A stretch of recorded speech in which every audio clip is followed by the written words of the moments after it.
ಅಲ್ಲ, ಕಾರ್ಯಾಚರಣೆಯನ್ನು ಏನಿಲ್ಲ. ಈಗಾಗಲೇ ಮಳೆಗಾಲ ಪ್ರಾರಂಭ ಆಗಿದೆ ಮತ್ತು ಇಲ್ಲಿ ಈ ಭಾಗದಲ್ಲಿ ಯಥೇಚ್ಛವಾಗಿ ಮಳೆ ಸುರಿಯೋದ್ರಿಂದ ಮಳೆ ನೀರು ಬಂದು ಯಥೇಚ್ಛವಾಗಿ ಅರ್ಜುನ ಸಮಾಧಿಯನ್ನು ಕೊಚ್ಕೊಂಡು ಹೋಗಬಾರ್ದು ಮತ್ತು ಮಳೆ ನೀರಿಂದ ಸಮಾಧಿಗೆ ತೊಂದರೆ ಆಗಬಾರ್ದು ಅನ್ನೋ ದೃಷ್ಟಿಯಿಂದ ನಾವು ಅದನ್ನು ಸಮಾಧಿನ ರಕ್ಷಣೆ ಮಾಡಬೇಕು ಮತ್ತು ಸಮಾಧಿಗೆ ಯಾವುದೇ ಡಿಸ್ಟರ್ಬ್ ಆಗಬಾರ್ದು, ಸಮಸ್ಯೆ ಆಗಬಾರ್ದು ಅನ್ನೋ ದೃಷ್ಟಿಯಿಂದ ನಾವು ಆ ಸ್ಲ್ಯಾಬ್ಗಳನ್ನು ಬಳಸ್ಕೊಂಡು ಈ ಒಂದು ಟೆಂಚ್ ತೆಗೆದು ಅಲ್ಲಿ ಅದನ್ನ ಇಟ್ಟು ಸಮಾಧಿಗೆ ಯಾವುದೇ ರೀತಿಯ ತೊಂದರೆ ಆಗಬಾರ್ದು ಅಂತೇಳಿ ಅದಕ್ಕೆ ಸೂಕ್ತ ರಕ್ಷಣೆ ನೀಡಬೇಕು ಅನ್ನೋ ಉದ್ದೇಶದಿಂದ ನಾವು ಈ ಸ್ಲ್ಯಾಬ್ಗಳನ್ನ ಹಾಕಿ ಅದನ್ನು ಪ್ರೊಟೆಕ್ಟ್ ಮಾಡ್ತಾ ಇದ್ದೀವಿ.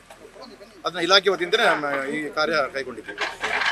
ಈಗ ಸ್ಲ್ಯಾಬ್ಗಳನ್ನು ದರ್ಶನ್ ಅವರ ಅಭಿಮಾನಿಗಳು ಇಲ್ಲ, ಅದೆಲ್ಲ ಹೇಳ್ತಾ ಇದ್ದಾರೆ. ನನಗೂ ಸುಮಾರು ಜನಕ್ಕೆಲ್ಲ ಫೋನ್ ಮಾಡಿದ್ರು, ಬಟ್ ಅದೆಲ್ಲ ಆ ರೀತಿ ಎಲ್ಲ ಇಲ್ಲ. ಬಟ್ ನನಗೆ ಆನೆ ಮಾವುತರು ಮತ್ತು ಅಲ್ಲಿ ಇದರಿಂದ ಅರ್ಜುನ್ ಅಭಿಮಾನಿಗಳು ಅಂದ್ಕೊಂಡು ಆನೆ ಅಭಿಮಾನಿಗಳು ಅಂದ್ಕೊಂಡು ಅಲ್ಲಿ ಮೈಸೂರು ಕಡೆಯಿಂದ ಒಂದು ಸುಮಾರು ಜನ ಫೋನ್ ಮಾಡಿದ್ರು.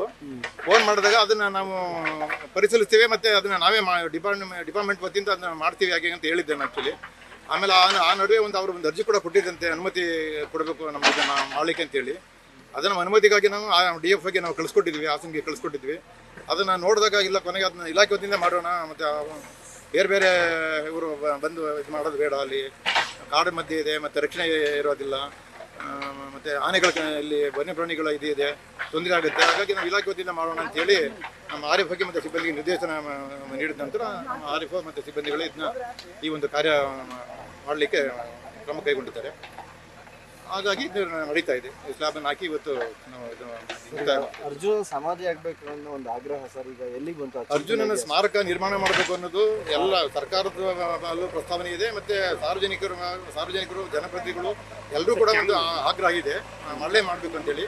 ಸರ್ಕಾರ ಮಟ್ಟದಲ್ಲೂ ಕೂಡ ಈ ಒಂದು ಪ್ರಸ್ತಾವ ಇದೆ. ಬಟ್ ಅದು ಇನ್ನೂ ಕೂಡ ನಮಗೆ ಇನ್ನೂ ಅಂತಿಮ ನಿರ್ಧಾರ ಆಗಿಲ್ಲ. ಏಕೆಂದರೆ ಅರ್ಜುನ ಆನೆ ಎಲ್ಲರಿಗೂ ಕೂಡ ಒಂದು ತುಂಬ ಭಾಳ ವಿಶೇಷವಾದಂಥ ಒಂದು ಅನನ್ಯ ಒಂದು ಸಂಬಂಧ ಇರೋದನ್ನು ನಾವು ಗಮನಿಸ್ಬೋದು. ಯಾಕಂದರೆ ಅದು 8-9 ಸಾರಿ ಅಂಬಾರಿ ದಸರಾ ಅಂಬಾರಿಯನ್ನು ಹೊತ್ತಂಥ ಆನೆ, ಯಾವುದೇ ಸಮಸ್ಯೆ ಆಗದಂತೆ ಭಾಳ ರಾಜಗಾಂಭೀರ್ಯದಿಂದ ದಸರಾವನ್ನು ಯಶಸ್ವಿಯಾಗಿ ನಡೆಸಿದಂಥ ಆನೆ. ಅರ್ಜುನ ಆನೆ ಜೊತೆಗೆ ಎಲ್ರಿಗೂ ಕೂಡ ಅರಣ್ಯಾಧಿಕಾರಿಗಳಲ್ಲ ಅಲ್ಲದೆ ಎಲ್ಲ ತುಂಬ ಸಾರ್ವಜನಿಕರಿಗೆ ಭಾಳ ತುಂಬ ಅವಿನಾಭಾವ ಸಂಬಂಧ ಇದೆ. ಹಾಗಾಗಿ ಅರ್ಜುನ ಆನೆ ಬಗ್ಗೆ ಸ್ಮಾರಕ ಆಗಬೇಕು ಅನ್ನೋದು ಎಲ್ಲರದ್ದು ಆಗ್ರಹ ಇದೆ. ಆ ಒಂದು ಪ್ರಸ್ತಾವನೆ ಸರ್ಕಾರ ಮಟ್ಟದಲ್ಲೂ ಇದೆ. ಅದನ್ನು ನಾವು ಸರ್ಕಾರದ ಮಟ್ಟದಲ್ಲಿ ಇನ್ನೂ ಕೂಡ ನಿರ್ಧಾರ ಆಗಿಲ್ಲ. ಎಲ್ಲಿ ಮಾಡಬೇಕು, ಹೇಗೆ ಮಾಡಬೇಕು ಅನ್ನೋದ್ರ ಬಗ್ಗೆ ಇನ್ನೂ ಕೂಡ ನಿರ್ಧಾರ ಆಗಿಲ್ಲ. ಸೂಕ್ತ ಸ್ಥಳವನ್ನು ಆಯ್ಕೆ ಮಾಡಿ ಸರ್ಕಾರದಿಂದ ನಿರ್ದೇಶನ ಬಂದ ನಂತರ ನಾವು ಅದ್ರ ಬಗ್ಗೆ ಅರ್ಜುನ ಆನೆಯ ಸ್ಮಾರಕ ನಿರ್ಮಾಣ ಮಾಡಲಿಕ್ಕೆ ನಾವು ಕ್ರಮ ಕೈಗೊಳ್ತೀವಿ. ನ್ಯೂಸ್ ಫಸ್ಟ್, ನಿರ್ಭೀತಿಯಿಂದ ನಿಮ್ಮ ಪರವಾಗಿ.